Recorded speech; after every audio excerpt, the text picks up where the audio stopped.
예수님, 안녕하셨습니까?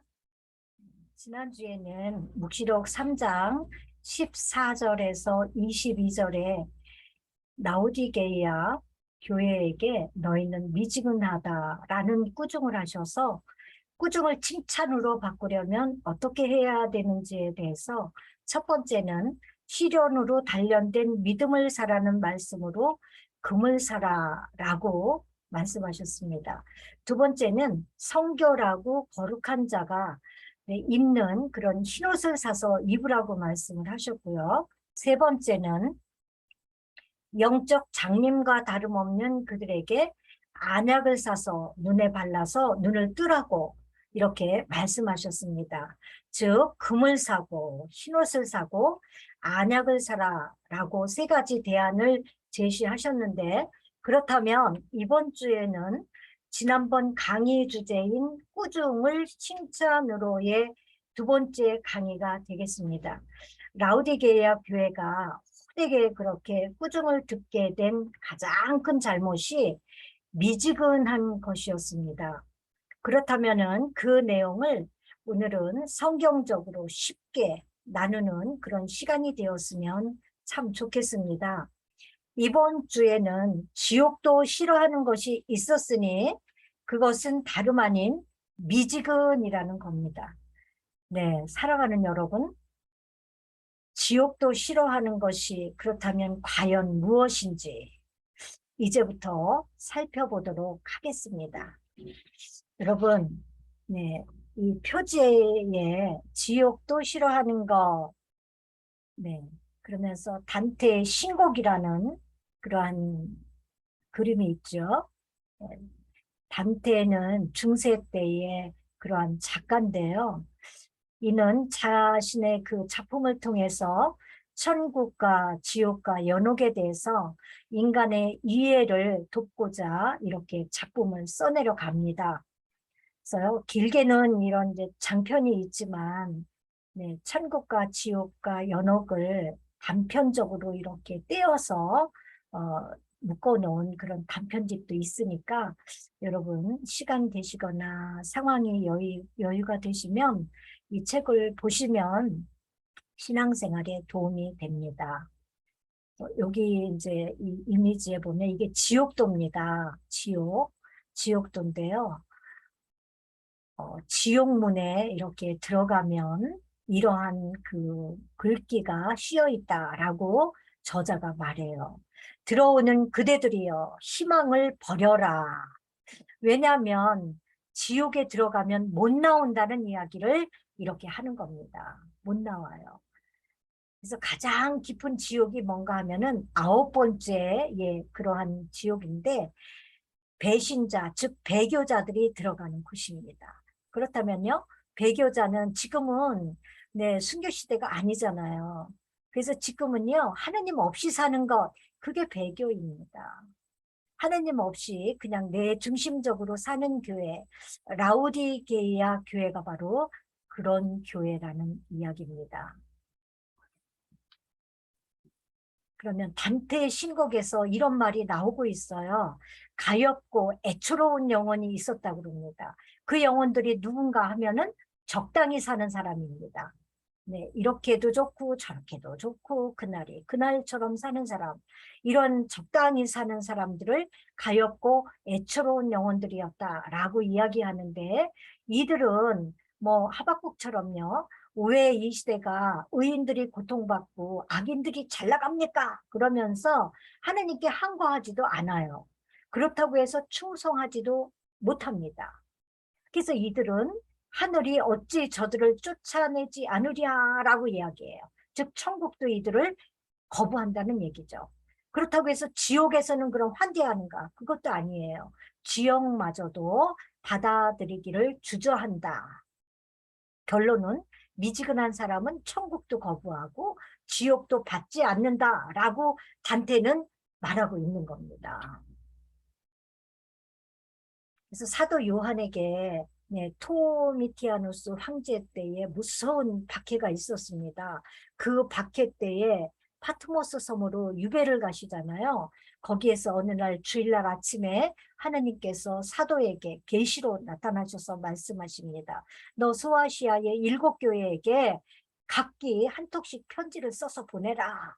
그래서 그 명령을 받고 사도 요한께서 편지를 써서 보낸 교회가 바로 이 7개입니다. 에스페티사필라. 그래서 이 7개 교회는 칭찬만 하는 교회도 있고요. 칭찬과 꾸중을 동시에 하는 교회도 있고요. 단독, 불행하게도 꾸중만 하는 교회도 있었다. 또 보시면은 에페소 교회, 페르가모 교회, 티아디라 교회, 사르디스 교회, 필라델피아 교회, 이 교회들은 필라델피아 교회는 아니에요. 에페소, 페르가모, 티아디라, 사르디스, 이 교회는 칭찬과 꾸중을 동시에 하십니다. 그러나 스미르나와 필라델피아 교회는 칭찬만 하세요. 유독 오늘 공부하는 라우디게이아 교회는 꾸중만 하십니다. 꾸중의 이유가 뭐라고요? 미지근해서 그렇습니다.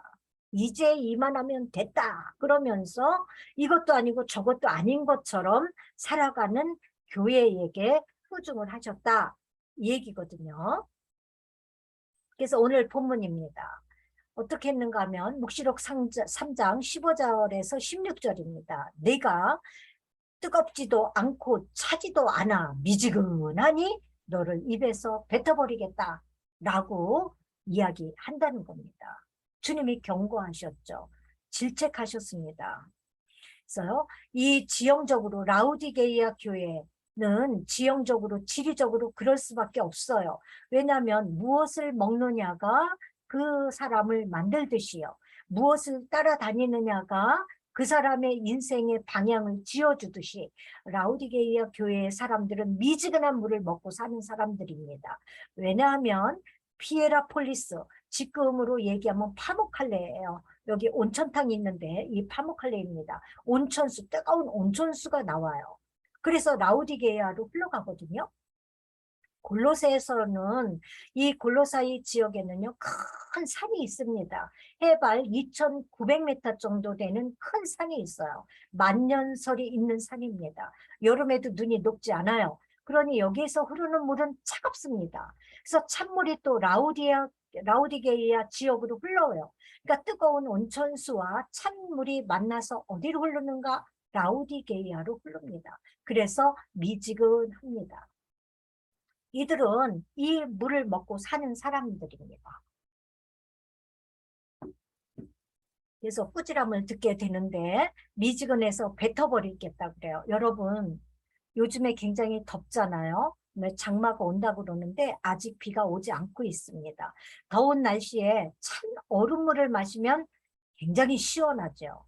그렇다고 해서 뜨거운 물을 마시면 뜨거운가? 그게 아니라 이열치열이라고요. 뜨거운 물을 마시면 또 오히려 시원해요.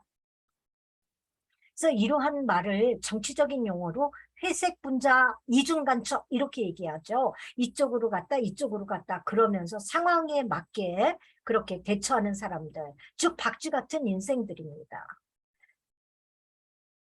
미국에 훌러 신학교라고 있어요. 개신교 신학교인데 맥가브라는 교수님이 교회 성장론을 가르치시는 유명한 그런 이제 신학가인데 이분이 쓴 책에서 그렇게 얘기하고 있습니다.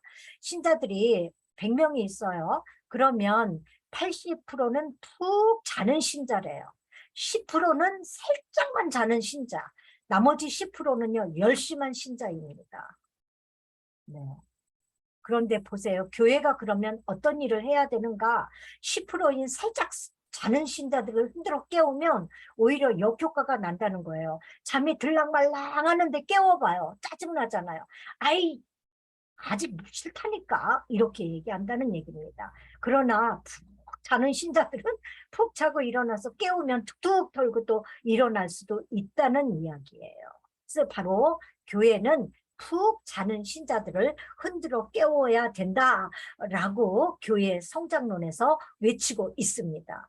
그렇다면 미지근하다라는 그런 말 뜻이 뭔가면요, 열심이 없다는 얘기입니다. 그래서 회개하고 열심하려고 마음을 다잡으면 하나님께서 열심할 수 있는 은총을 내려주신다 라고 얘기해요. 그러니 문제는 뭐겠습니까? 각자에게 있어요. 무엇이든지 땅에서 매면 하늘에서도 매이고, 땅에서 풀면 하늘에서도 풀게 되어 있습니다. 그러니 믿음대로 되는 거예요.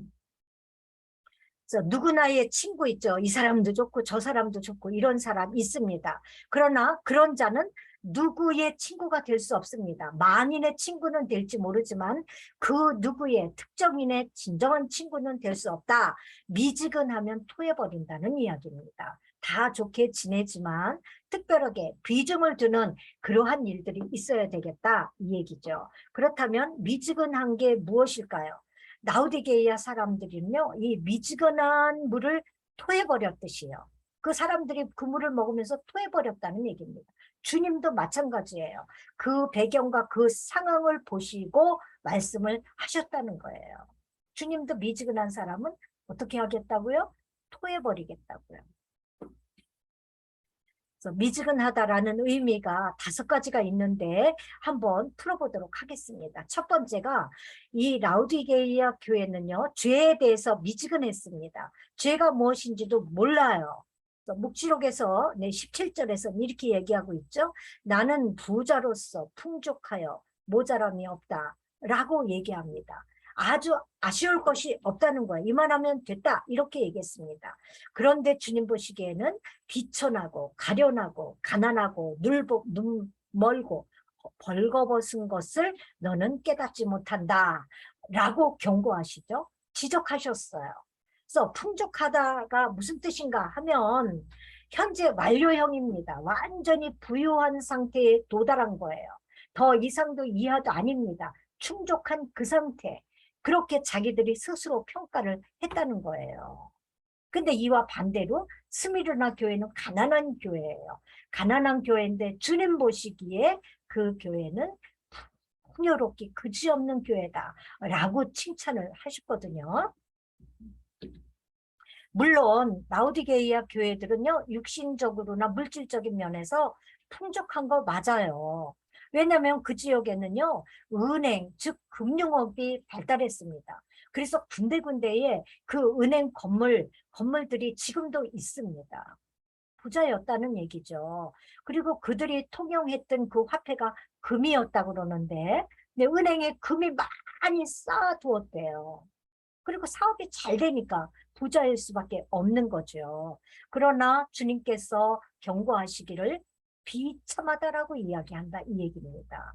그래서 비극적인 것은 영적으로 그들은 활동력도 없고 죽은 것 같이 비참하고 가련하고 가난하고 눈이 멀었고 벌거벗어 가지고요.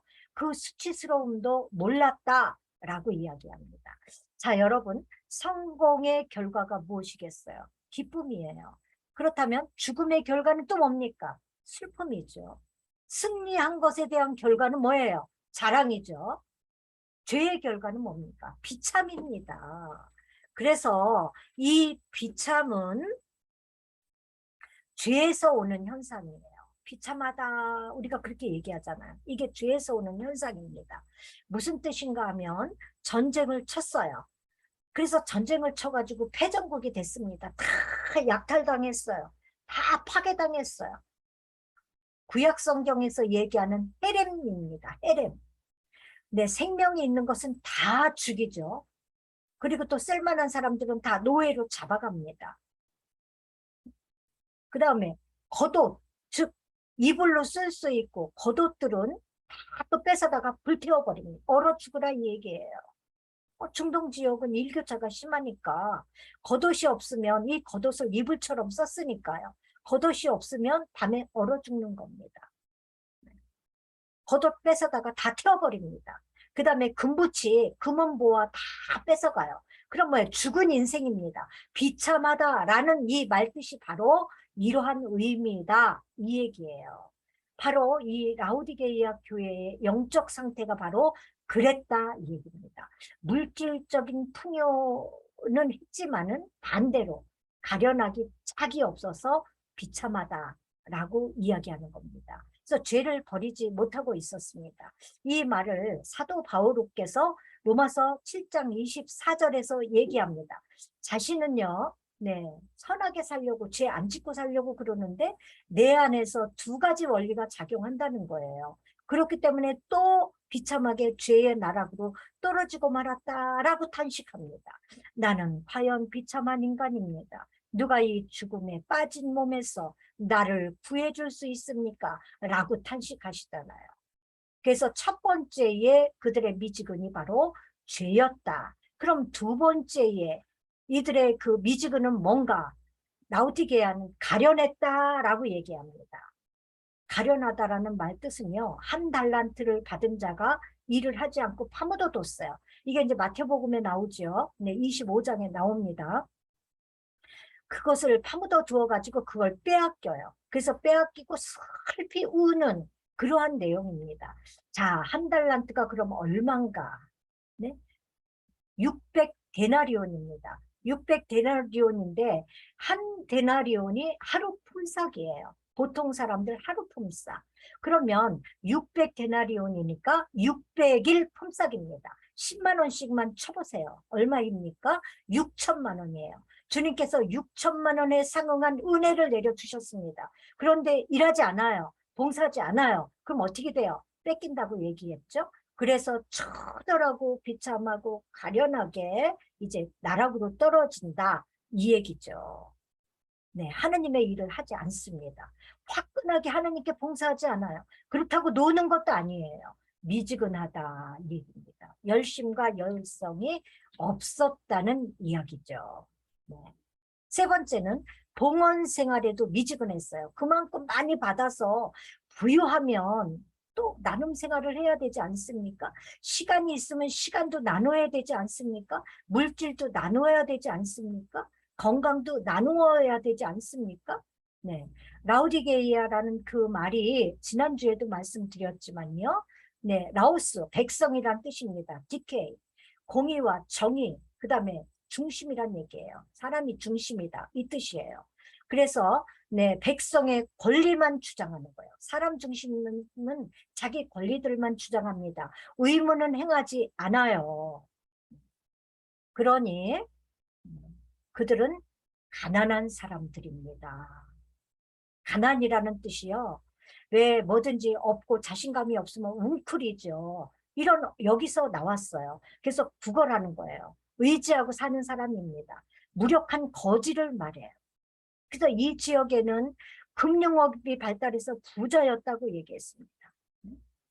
그러나 나눔 생활하지 않으니 영적으로는 그리스도를 섬길 수 없는 상태를 얘기해요. 시간도 내주지 않아. 나 할 일이 있어. 나 취미 생활해야 돼. 나 또 뭐 어디 가야 돼. 뭐 해야 돼. 그러면서 주님께 시간도 내드리지 않습니다. 돈도 나름대로 나 쓸 데가 많이 있어. 주님 것은 네, 드릴 거 없어요. 주님 것 조금 드립니다. 이렇게 봉헌 생활 할 수 없어요. 건강도 역시 마찬가지. 나 건강관리 해야 돼. 헬스클럽 다니고 골프 다니고 나름대로 운동합니다. 그러나 주님의 일에는 내 육신을 봉헌하지 않습니다. 그러나 스미르나 교회는 그렇지 않다고 그랬죠. 세상적으로는 다 여타의 모든 것들이 없었어요. 그러나 주님 보시기에는 풍요로운 교회였다라고 칭찬하는 교회가 바로 스미르나 교회입니다. 네 번째, 말씀과 기도 생활에 이들은 미지근했습니다. 말씀 보지 아니하고 기도하지 않으면 영적으로 눈이 멀게 되어 있습니다. 눈 멀었다. 티플로스라는 이 단어는 눈이 멀었다. 맹인이다. 마음의 영이 눈이 먼 그러한 사람들을 말하고 있습니다. 마태복음에서도 역시 말씀드렸죠. 네. 이런 자들을 주님께서 눈을 뜨게 해주시잖아요. 여러 장애 있는 자들을 주님은 고쳐주십니다. 그래서 이 지역에는 특수 안약을 생산하는 그런 지역이었어요. 잘 살겠죠? 네, 의과대학도 있었습니다. 유명한 도시예요. 이런 도시에서 맹인이 있다는 것. 여러분 충격적이죠? 육신으로 맹인이 아니라 영적으로 장님이 되었다는 말입니다. 그러니 바꿔 얘기하면 말씀과 기도가 없다는 이야기죠. 그래서 영적인 장님이 되었습니다. 그래서 기도는 하느님의 비밀을 알 수 있는 통로예요. 그렇다면 말씀은 뭔가? 자신을 비추어주는 거울입니다. 그래서 기도는 하느님의 그 비밀을 알 수 있는 통로예요. 에레미야서 33장 3절에 나를 불러라. 그러면 대답해 준다고 말씀하십니다. 그리고 대답하고 어떻게 해요? 몰랐던 큰일과 숨겨진 일들을 너에게 알려주겠다. 여러분 그 비밀, 여러분의 장래가 궁금합니까? 여러분의 일들이 궁금합니까? 말씀으로 그 비밀을 찾아가시기 바랍니다. 확실하게요. 직접 계시잖아요. 직접 말씀해 주시는 거예요. 그런데 기도하지 않습니다. 그러므로 영적 장님이 되었다는 거죠. 우리는 기도하기를 게을리하고 또는 미지근하게 하는 그러한 죄를 범하지 말아야 하겠습니다. 주님께서 기도하는데 이 미지근한 사람, 주님은 토하고 내친다고 그렇게 경고하십니다. 두 번째는요, 말씀은 거울이에요. 말씀으로 비추어 보는 겁니다. 그래서 열왕기 하권 22장에 이 요시야 왕이 이렇게 얘기합니다. 이 요시야 왕 시대에 성전을 보수하게 되었어요. 보수하다가 토라를 발견합니다. 토라는 모세오경이에요. 모세오경을 발견하고 보니까 자기들의 그런 왕들과 자기들의 그런 이스라엘 역사를 보니까 북쪽 이스라엘이 망한 원인도 남쪽 유다가 위태로운 원인도 바로 하느님 말씀대로 살지 못해서 온 결과다라고 결론을 내리고 이가 바로 종교개혁을 단행하지 않습니까? 그러면서 22절에서부터 22장 13절에 이렇게 얘기합니다. 가서 이번에 발견된 이 책의 말씀을 두고 나와 백성과 온 유다를 위하여 주님께 문의해 주시오. 우리 조상들이 이 책의 말씀을 듣지 않고 우리에 관하여 거기에 쓰여 있는 그대로 실천하지 않았기 때문에 우리를 거슬러 타오르는 주님의 진노가 큰 것이요 라고 얘기했다는 겁니다. 말씀에 자신들을 비추어서 자꾸 반성하고 회개해서 바르가 주께서 원하시는 대로 정치하고 그렇게 살았으면 될 것인데 그렇게 살지 않았기 때문에 오늘날의 결과가 이랬고 남부 유다는 이랬고 북쪽 이스라엘은 아주 망하지 않았느냐라고 이야기하고 있습니다. 그래서 야고보서 1장 13절은요. 말씀을 듣기만 하고 실천하지 않는 사람은 이 거울에다가 자신을 비추는 사람과 같다라고 얘기해요. 비추어서 내가 잘 됐으면 더욱더 향상시키려고 노력하고요. 만약에 잘못됐으면 거울 보는 목적이 뭡니까? 내가 잘 됐는지 잘못됐는지 모습이 이거 확인하려고 보는 거 아닙니까? 그래서 잘못됐으면 어떻게 되겠어요? 빨리 고쳐야 되겠죠. 이게 바로 거울이 뭐라고요? 하느님의 말씀, 즉 성경이다 이 얘기입니다. 마지막 다섯 번째로 이들에게 미지근한 것이 판단력이 부족해요. 그래서 벌거벗었다 이 얘기입니다. 벌거벗었다, 깁노테스 이 단어는 말 그대로 나체예요. 벌거벗었다는 이야기입니다. 이 지역에는 검정색 양모, 즉 양털이 굉장히 유명했어요. 양털로 찌운 옷들 이런 것들이 유명했습니다. 그래서 이 지역에 어떻게 되겠어요? 검정 옷이 많지 않습니까? 우리로 얘기하면 밍크예요. 밍크가 많은 거예요. 이렇게 좋은 옷을 입었는데도 그들의 영은 벌거벗은 거지 같았다는 거죠. 더군다나 뭐예요? 부끄러움과 수치를 전혀 모르는 겁니다. 옷을 벗고 다녔다는 의미 아닙니다. 벌거벗은 것처럼 부끄러운데 부끄러움을 모른다는 말이에요. 부끄러운 말을 하면서도 부끄러운 거 몰라요. 행동을 하고도 부끄러운 거 모릅니다. 판단력이 마비되어 있어요.